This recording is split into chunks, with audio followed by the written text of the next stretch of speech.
En nombre de la Asamblea General tengo el honor de dar la bienvenida a las Naciones Unidas al excelentísimo Mohamed Abdullahi Mohamed Farmajo, presidente de la República Federal de Somalia, a quien invito a dirigirse a la Asamblea.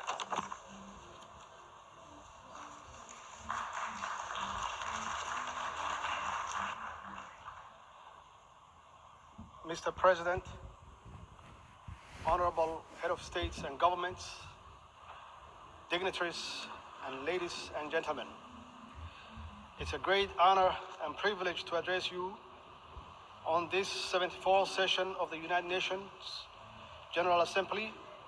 It's indeed my sincere belief that the General Assembly is vital in galvanizing multilateral efforts and actions for poverty eradication, quality education, climate action, and promoting inclusivity in all its forms to advance our global agenda for people-centered development, for common progress and prosperity. We in this assembly, more than ever before, must realize and work towards ensuring no one or nations is left behind in the pursuit of progress and prosperity in this age of interdependence and interconnectivity. The government of Federal Republic of Somalia warmly welcomes this year's theme for the General Assembly, which reminds us all on the importance to double our efforts through greater international cooperation to ensure we as a nations individually achieve the sustainable development goals for reducing poverty, improving the quality of education, addressing the adverse effects of climate change, and promoting partnership and inclusivity in all our actions at home. Partnership in all their forms are a must if we are to overcome the greatest common challenges of our time, including security, poverty, climate change, and sustainability. In this globalized world, no nation, no matter how strong or prepared, can individually stand alone against the tide of global challenges which require common action and coordinated multilateral responses. We must strive to create the condition for individual fulfillment and common prosperity in line with the vision of sustainable development goals. I'm grateful to be here with our valuable partners, of whom many are represented in this great assembly today, for the constructive role they are playing in Somalia's successful journey to full recovery from a very difficult past. We are also grateful for the role of the United Nations has and continue to play in Somalia's development journey on the ground.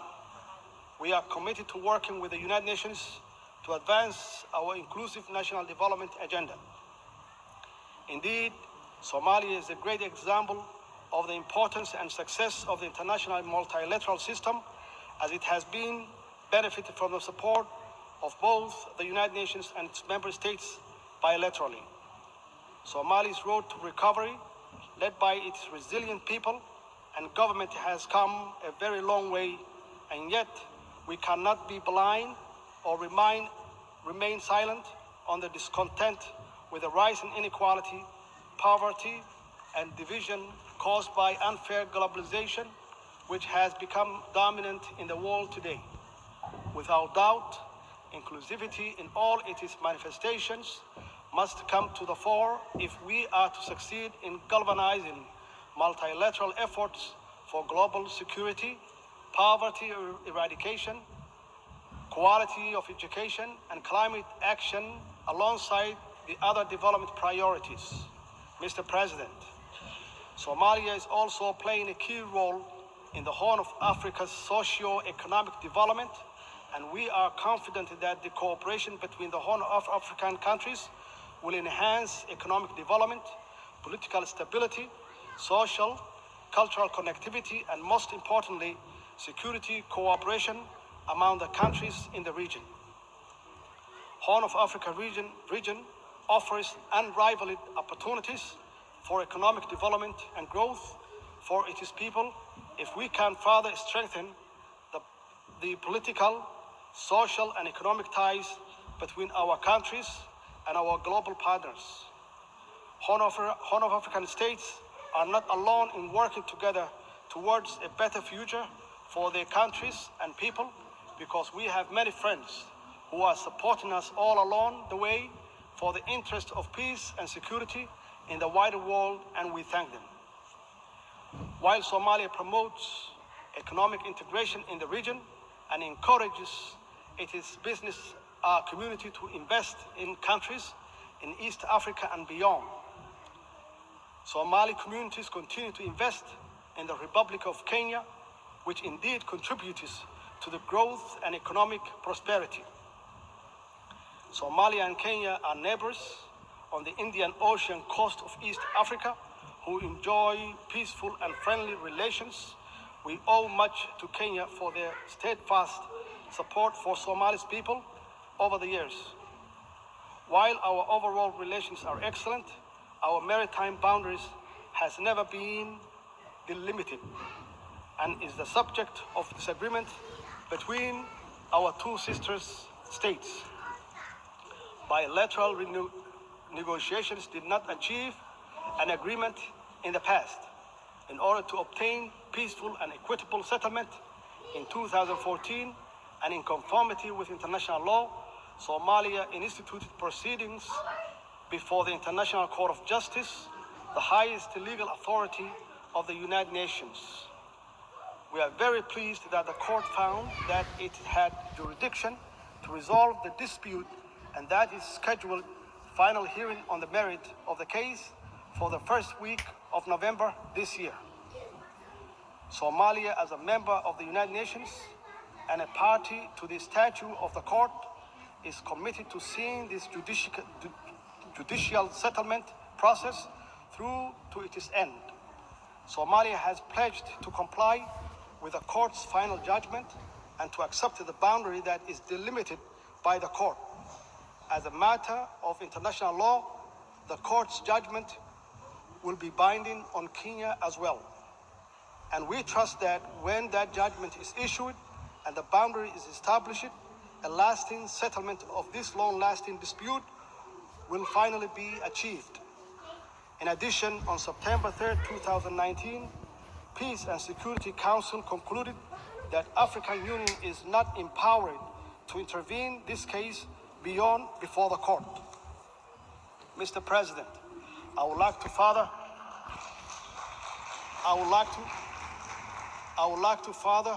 to report that at the margin of the 74th United Nations General Assembly in New York, and exactly on Tuesday night, September 24, 2019, President Al-Sisi of Egypt, who is also the current chairman of the African Union, convened and chaired a meeting between me and the President Uhuru of Kenya, the meeting which was very fruitful. We agreed to restore our good brotherly relationship, strengthening the diplomatic and political cooperation. We further agreed to leave the maritime dispute between the two countries to be resolved by the International Court of Justice. Somalia is committed to maintain good relationship with Kenya. Mr. President, the Somali government is strongly committed to its ambition and enabling peace building and state building agenda, and we are making clear strides toward achieving inclusive politics, strengthening democracy, and constructing the very rights-based national institutions that are the pillars of strong societies. I am proud to report that we have held successful regional elections in some federal member states in the build-up to the planning national parliamentary and presidential election in 2021. And we are determined to facilitate the success of this process through an inclusive electoral bill, which voter registrations and better public awareness of the importance of inclusive politics and national progress. From all this, it's clear that Somalia is a historical example of reform, resilience, and people-driven progress and recovery. Today, our national discussions focuses on how to deliver inclusive politics, public services, financial and economic reforms, growing the economy, good governance, advancing regional cooperation, and how to finally defeat the threat of Al-Shabaab terrorism organizations with our valuable partners at home and abroad.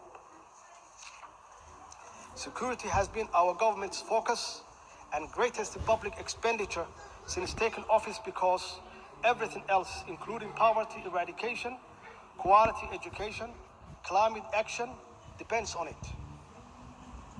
We, alongside our international partners, are working tirelessly to rid the last pocket of violent extremism and their terrorist activities from Somalia.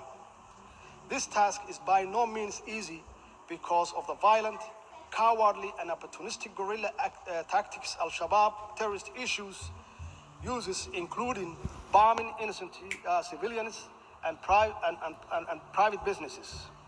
However, with our holistic strategy of de-radicalization, successful military offensives, the recovery of territory from Al-Shabaab, and the strengthening of Somali National Army and security capabilities, we are confident that our joint efforts with AMISOM and other international partners will bear fruit for Somalia, its people, and for the region and the global stability. We are building a well-trained armed force and right-based security and accountable institutions to take over the responsibility of securing Somalia. Our government, in partnership with AMISOM and other key international supporters, is working hard to achieve this through transition plan in line with the national security architecture. In this regard, I wanted to thank the brave Somali Security Force, men and women, all the troop contributing countries of African Union, with AMISOM and all our international partners that support the security operations in different and important ways. By no means are these comprehensive reforms easy, but with commitment and absolute determination, we have biometrically registered all the Somali National Army and the human resources audit of the wider security sector in its entirety will be completed shortly.